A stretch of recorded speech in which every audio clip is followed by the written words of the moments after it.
Hi, everybody. I'm Kate DeMio, a Lake Orion literacy coach, and I'm excited to talk to you today about digital reading and what it can mean for our district now that we have one-to-one devices. And with me will be Melissa Kemsky, media specialist at Oakview, and she'll be showing you some of the access that we already have to some really great resources. So let's get started by talking about some of the advantages to the one-to-one devices in your reading workshop. One of the things that I'm most excited about is that multiple kids or multiple groups can have access to the same books. And that's important to me because one of the things we know about reading is that when kids have choice, they do better, right? They read more. And if they get their first choice, they're even more motivated. So by having digital books, that allows more kids to be able to read the book simultaneously, which means that more kids will have their first choice of topics or texts. I think for lots of kids, digital reading equals confidence. We can have a shelf full of books digitally that range from level A to level G, and a child won't even know what the physical book would look like if they were face to face with a book. So what that means is that our struggling students won't be made to feel like they're reading baby books because it looks like everybody is reading books on the computer. In terms of space, digital reading gives us a big advantage, and I literally mean space on bookshelves. Many of you have voluminous collections, lots and lots of books, and we can start to weed out those books, especially our nonfiction, and replace them with some more modern texts that maybe don't take up as much space. Likewise, it'll be easy for us to update those nonfiction collections where the copyright on most of the books in your classroom is like from the 1980s. So this digital reading will offer us an opportunity to really update those collections. Digital reading also comes with a host of tools that can be really powerful for kids. So some of the tools you get with digital reading, you can change the font size.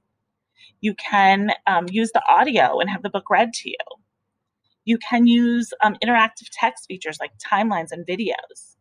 And oftentimes, the vocabulary that's challenging is hyperlinked so you can find the meaning out right then.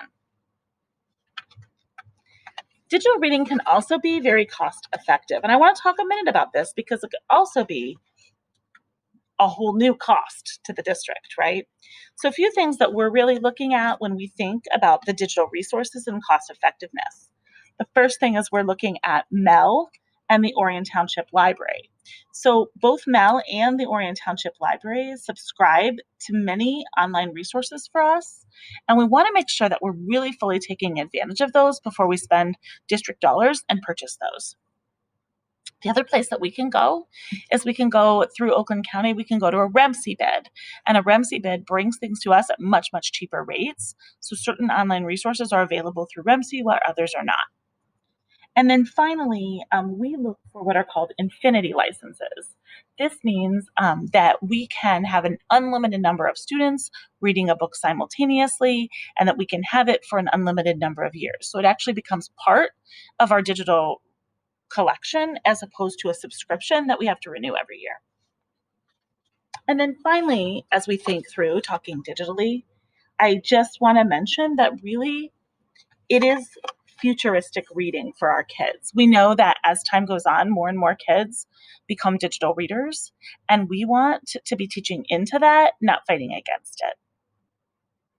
I'm super excited to help us take this journey into more digital reading. Let's talk now about what the research says about digital reading. So first we can look at what's called market research. So market research is typically done by your book companies.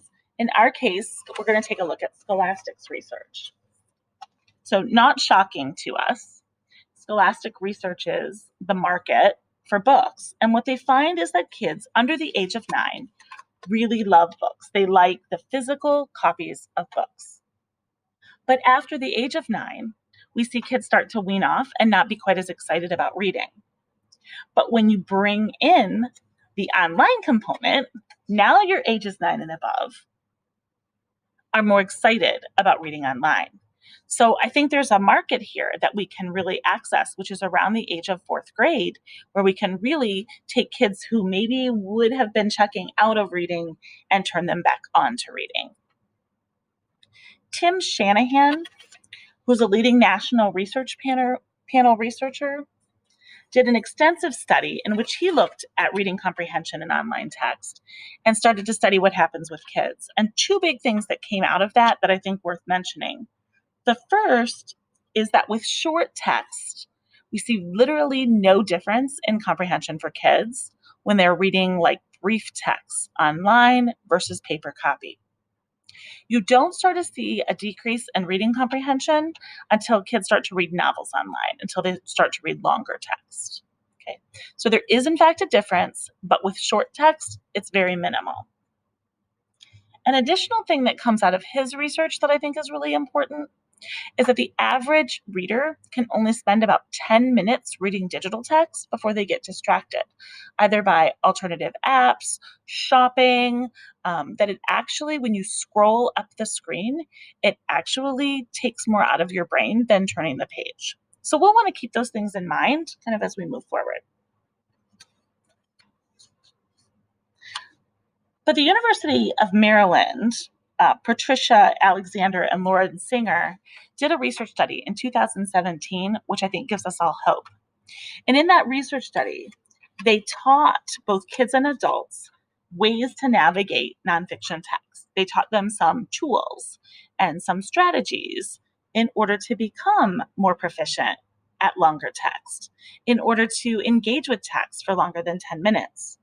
And what they found was both kids and adults had increased reading comprehension when they were explicitly taught skills and strategies that go with reading online. So the good news for us is that these are skills that can actually be taught.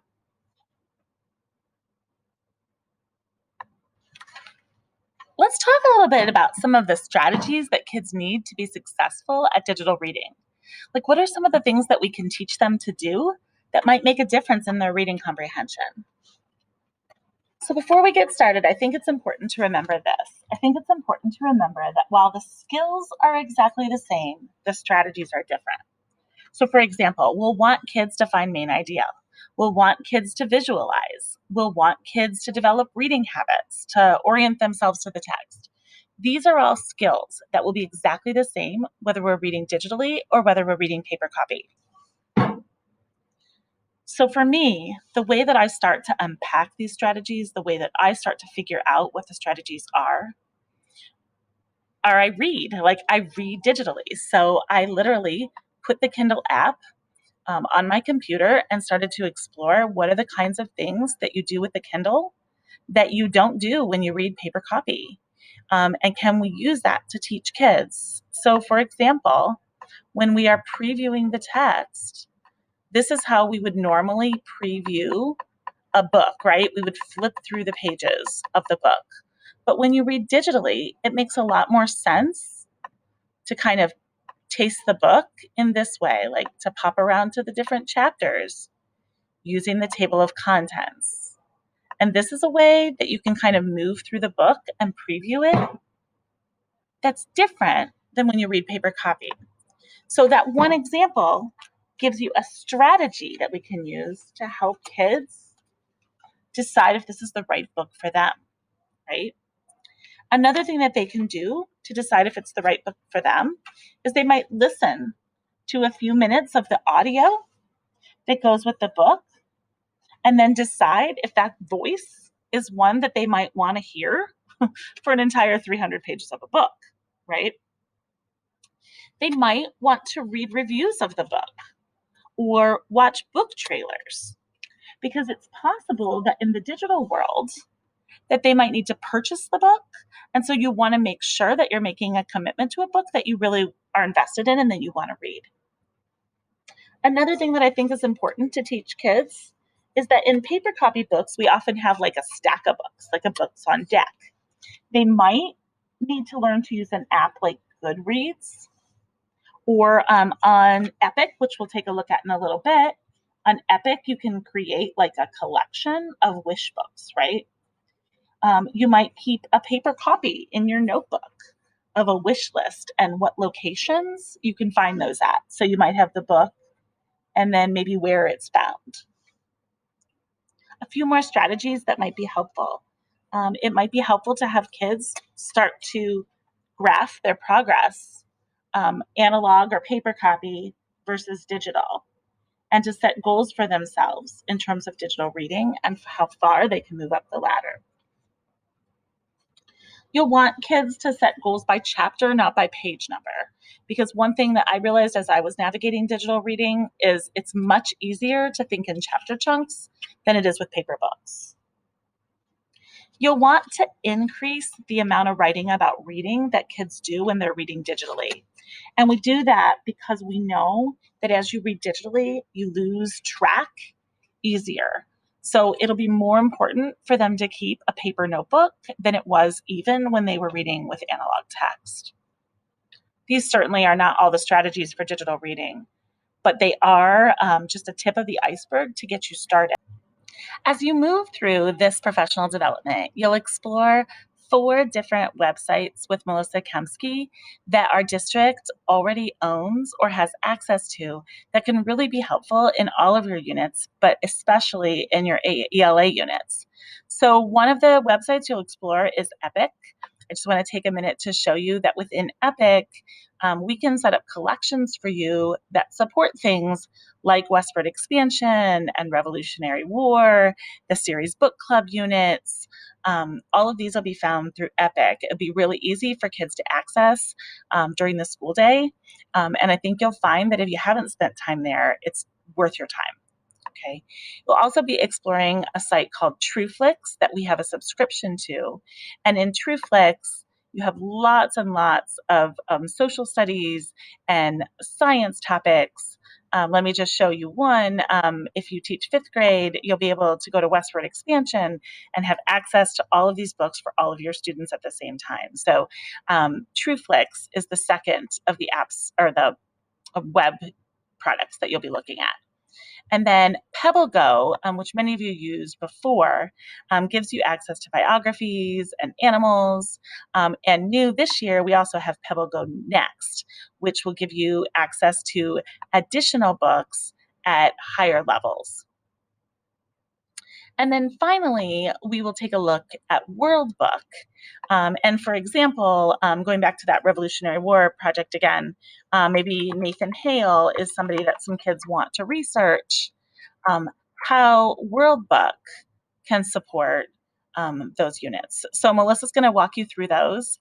I thank you for giving time to this today, to digital reading, and I hope that you'll find it really beneficial. Have a great day.